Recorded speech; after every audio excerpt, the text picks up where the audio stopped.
Sa ngalan ng Ama at ng Anak at ng Espiritu Santo. Amen. Sumainyo ang Panginoon. At sumaiyo rin. Mga kapatid, aminin natin ang ating mga kasalanan upang tayo maging marapat gumanap sa banal na pagdiriwang.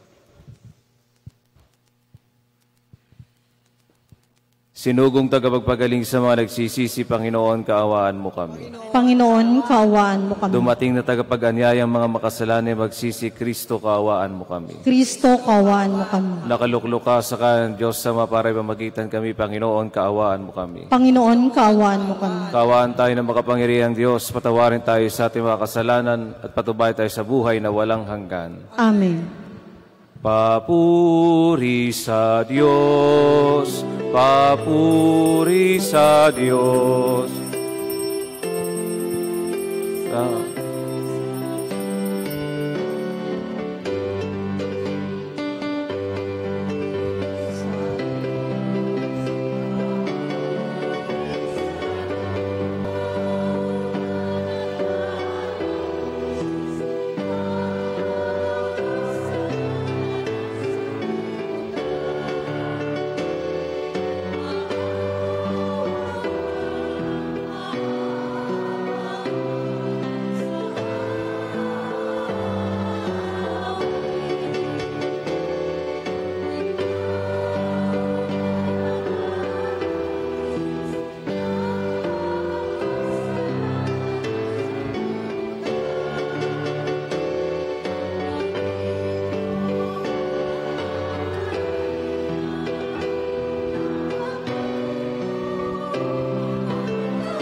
Manalangin tayo. Ama naming makapangyarihan, sa iyong habag na di namin malirip, minarapat mong hiranging Apostol San Mateo. Kaming tinutuwang lubos ng kanyang halimbawa at pagdalangin, ay pagindapatin mo maging matalik mong kaugnay sa pagsunod namin sa iyo sa pamamagitan ng Jesucristo, kasama ng Espiritu Santo, magpasawalang hanggan. Amen. Ang lahat po ay magsiupo.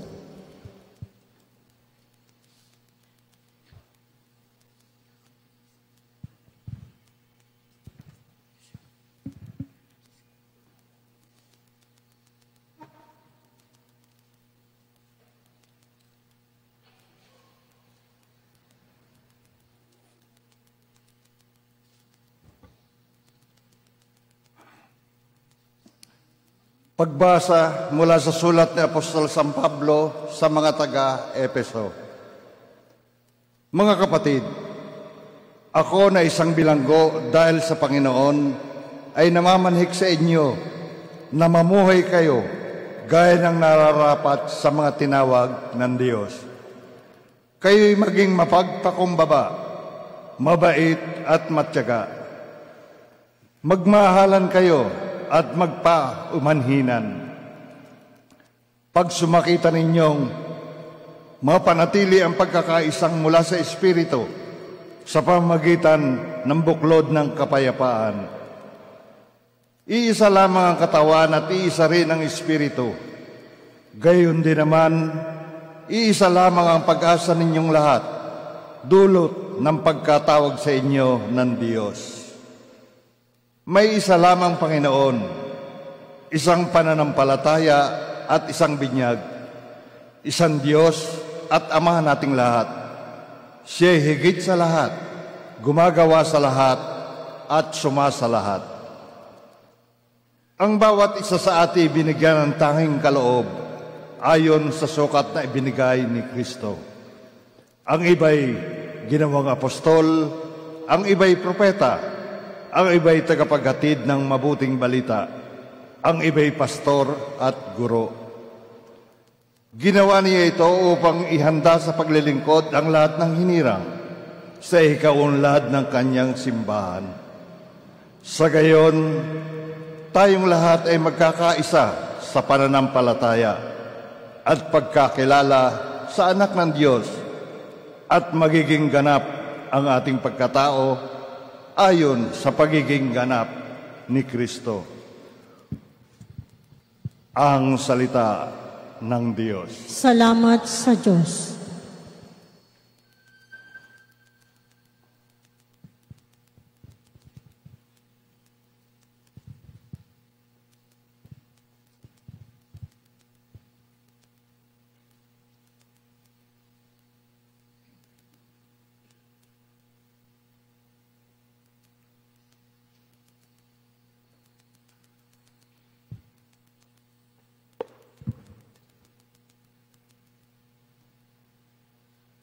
Laganap na sa daigdig ang kanilang mga tinig.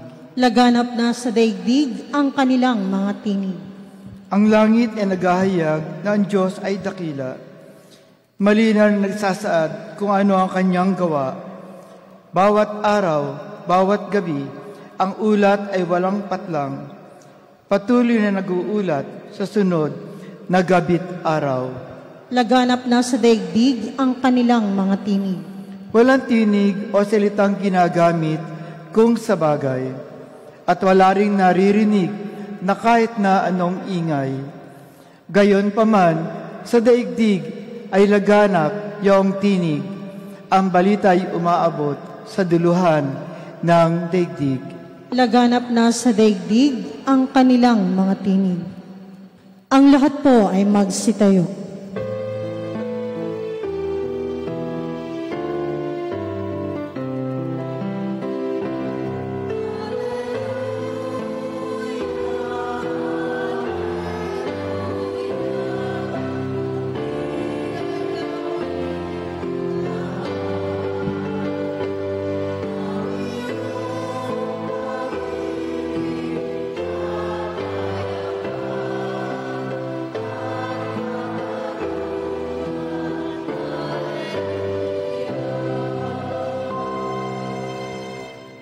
Sumainyo ang Panginoon. At sumaiyo. Ang mabuting balita ng Panginoon ay kay San Mateo. Papuri sa iyo, Panginoon.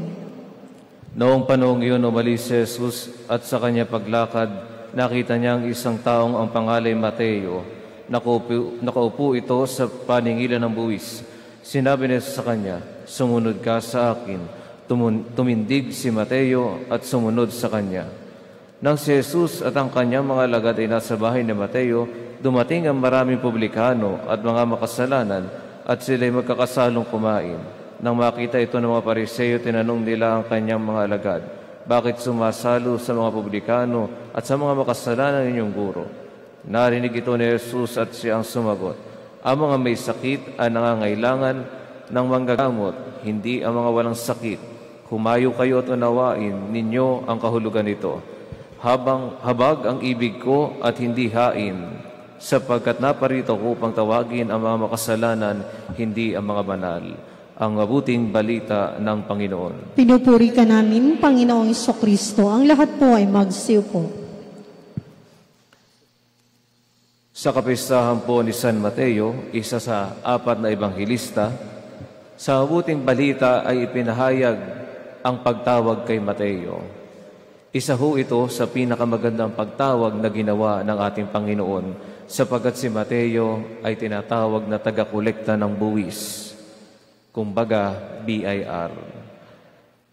At sa panahon ni Jesus, maraming galit sa mga nangungulekta ng buwis. Tinuturing silang makasalanan, ngunit pinili ng Diyos ang isang makasalanan para maging kanyang tagasunod. At ang kanyang trabaho ay hindi naging balakid sa pagsunod niya sa Diyos. At ito ang nagdala sa kanya upang baguhin ang kanyang sarili. Mga minamahal, sa pang-araw-araw na buhay natin, tayo ay tinatawag ng Diyos sa lumapit sa Kanya, hindi lang para tayo ay maging mga tao na umiiwan sa lahat ng bagay. Hindi. Sapagat ang pagtawag ng Diyos sa atin ay hindi nangangahulugan na iwanan ng trabaho, iwanan ng pamilya, iwanan ang ari-arian. Ang pagtawag ng Diyos ay gamitin ang mga bagay na iyon upang maging banal. At nawa sa ating pagsunod sa Diyos, makita natin na ang kanyang pagtawag at ang ating pagsunod ay dalawang bagay na laging magkaugnay. Anuman ng ating nakaraan, hindi tinitingnan ng Panginoon. Ang mahalaga sa Kanya na sa bawat pagkakamali natin, sa bawat pagkakadapa natin, tayo ay bumabangon at sumusunod sa Kanya.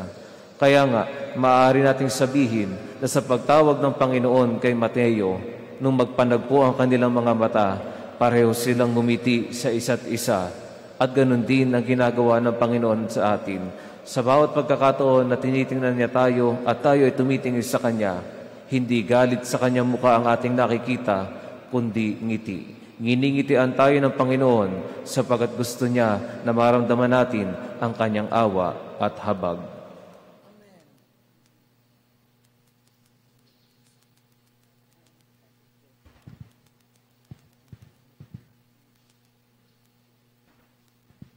Magsitayo na po ang lahat.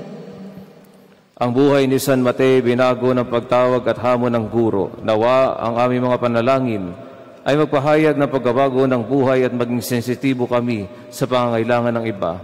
Ang tugon, Panginoon, dinggin mo ang aming panalangin. Panginoon, dinggin mo ang aming panalangin. Ang mga programa para sa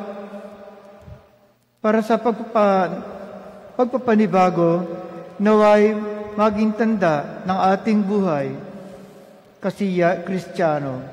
Manalangin tayo sa Panginoon. Panginoon, dinggin mo ang aming panalangin.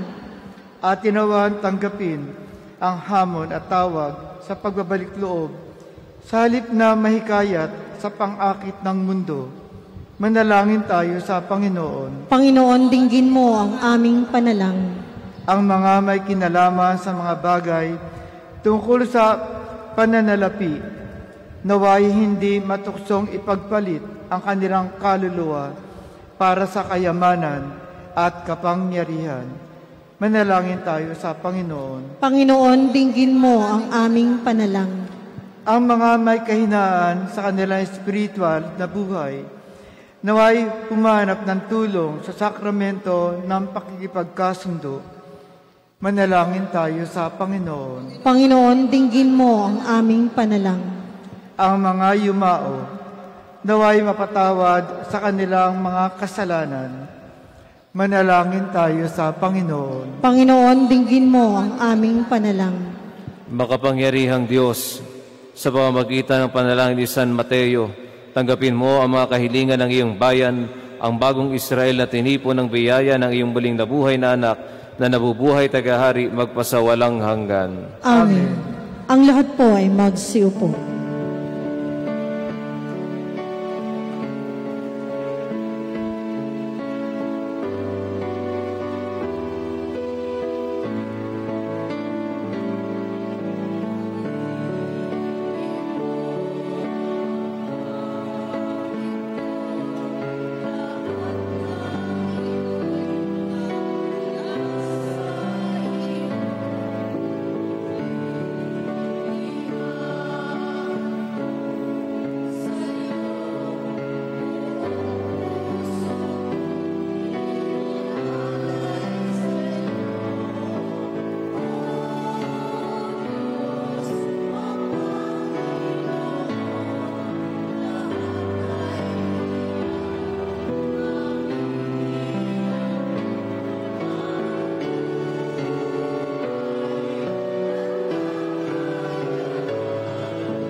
Ang lahat po ay magsitayo. Manalangin kayo mga kapatid upang paghain natin ay kalugdan ng Diyos amang makapangyarihan. Tanggapin nawa ng Panginoon itong paghahain sa iyong mga kamay sa kapurihan niya at karangalan sa ating kapakinabangan at sa buong sambayanan niyang banal. Ama naming lumikha, sa paghahain namin ng panalangin at mga alay ngayong kapistahan ni San Mateo, kami nagsusumamong iyong maawaing tunghayan ang sambayanan mo na iyong inaaruga sa panampalatayang itinuro ng mga apostol sa pamamagitan ng Jesucristo kasama ng Espiritu Santo, magpasawalang hanggan. Amen. Sumainyo ang Panginoon. At sumaiyo rin. Itaas sa Diyos ang inyong puso at diwa. Itinaas na namin sa Panginoon. Pasalamatan natin ang Panginoong ating Diyos. Marapat na siya'y pasalamatan.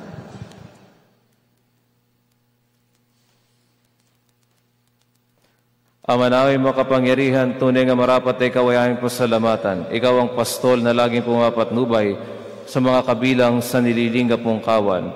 Ito ang ginanap na pananagutan ng giliw mong anak at pastol ng tanan. Ang mga apostol ay kanyang mga katuwang sa pagiging pastol na patnubay ng sambayanan. Kaya kaysa ng mga anghel siyawit ang papuri sa iyo nang walang humpay sa kalangitan, kami nagbubunyi sa iyong kadakilaan.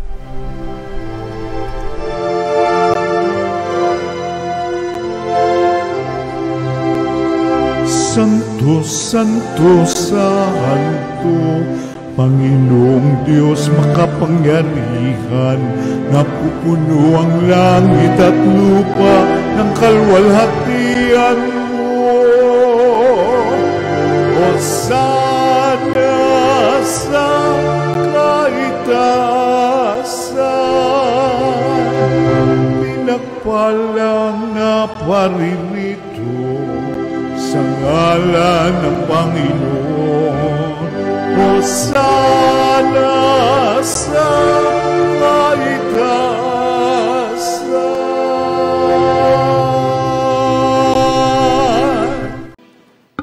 Ama naming banal, ikaw ang bukal ng tanang kabanalan, kaya't sa pamamagitan ng iyong Espiritu gawing banal ang mga kaloob na ito upang para sa amin maging katawan at dugo ng aming Panginoong Jesucristo. Bago niya pinagtiis ang kusang loob na maging handog, hinawakan niya ang tinapay, pinasalamatan kaniya, pinagati-hati niya inabot sa kanya mga lagad at sinabi, tanggapin ninyong lahat ito at kanin, ito ang aking katawan na ihahandog para sa inyo.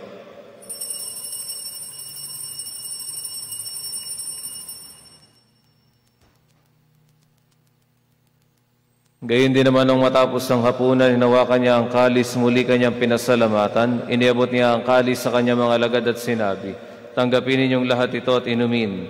Ito ang kalis ng aking dugo, ng bago at walang hanggang tipan. Ang aking dugo na ibubuhos para sa inyo at para sa lahat, sa ikapagkapatawad ng mga kasalanan. Gawin ninyo ito sa pag-alala sa akin.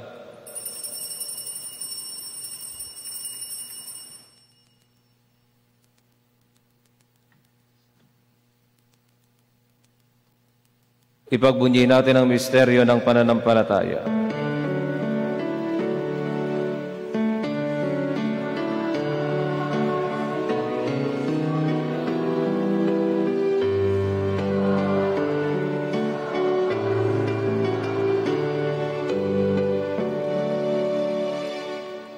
mga ginagawa namin ngayon na pag-alala sa pagkamatay at muling pagkabuhay ng iyong anak, kaya tiniaalay namin sa iyo ang tinapay nagbibigay buhay at ang kalis sa kakaloob ng kaligtasan.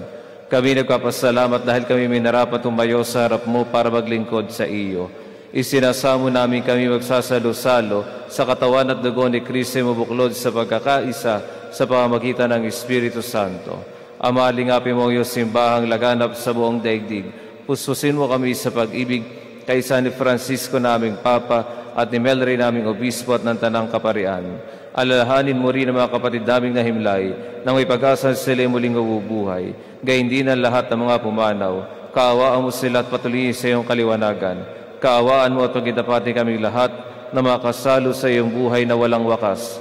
Kaysa na mahal na Birheng Maria na ina ng Diyos, kaysa San Jose na kanyang esposo, kaysa ng mga apostol at ang lahat ng mga banal na namuhay sa daigdig ng kalugod-lugod sa iyo, maipagdiwang nawa namin ang pagpupuri sa ikararangal mo sa pamamagitan ng iyong anak na aming Panginoong Jesucristo. Sa pamamagitan ni Kristo, kasama niya at sa Kanya, ang lahat ng parangal at papuri ay sa iyo, Diyos amang makapangyarihan, kasama ng Espiritu Santo, magpasawalang hanggan.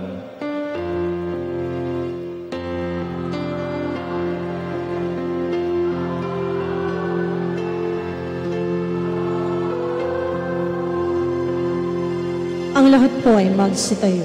Sa tagubili ng mga nakagagaling na utos sa turo ni Jesus sa Panginoon natin at Diyos, ipahayag natin ang lakas loob.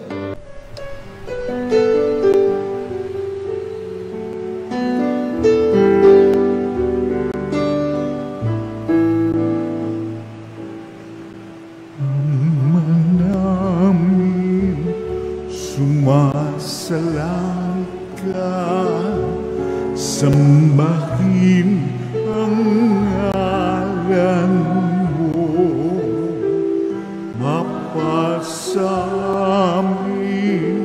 ang kaharian mo, sundin ang loob mo dito sa lupa para nang sa langit. Bigyan mo po kami ngayon ng aming kakanin sa araw-araw at patawarin mo kami sa aming mga sala, para ng pagpapatawan namin sa nagkakasala sa amin, at huwag mo kaming ipagdulot sa tukso, at yadya mo kami sa lahat ng masama. Inihiling namin kami adya sa lahat ng masama, pagkalooban ng kapayapaan araw-araw, iligtas sa kasalanan, at ilayo sa lahat ng kapahamakan samantalang aming pinananabikan ang dakilang araw na magpapahayag ng tagapagligtas namin sa Jesucristo.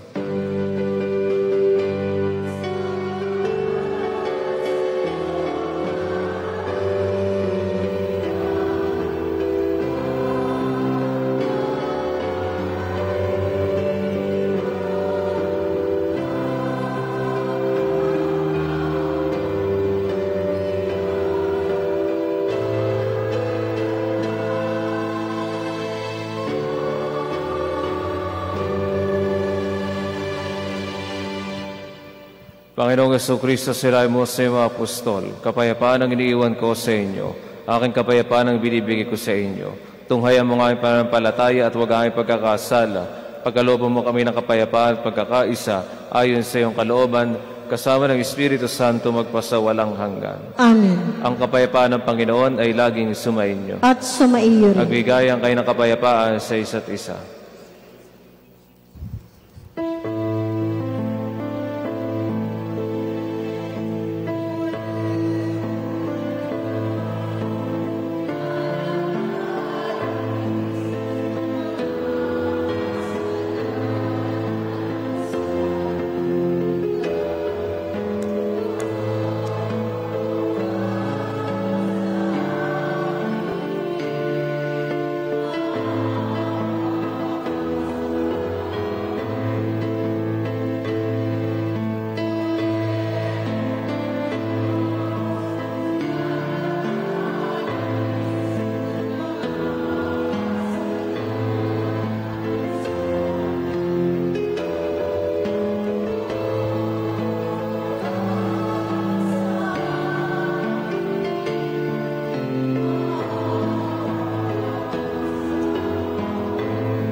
lahat po ay magsuluhod.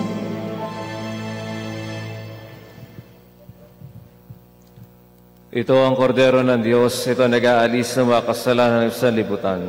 Mapalad ang mga inaaniyahan sa kanyang piging. Panginoon, hindi ako karapat-dapat magpatuloy sa iyo, ngunit sa isang salita mo lamang ay gagaling na ako.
Ang lahat po ay magsitayo.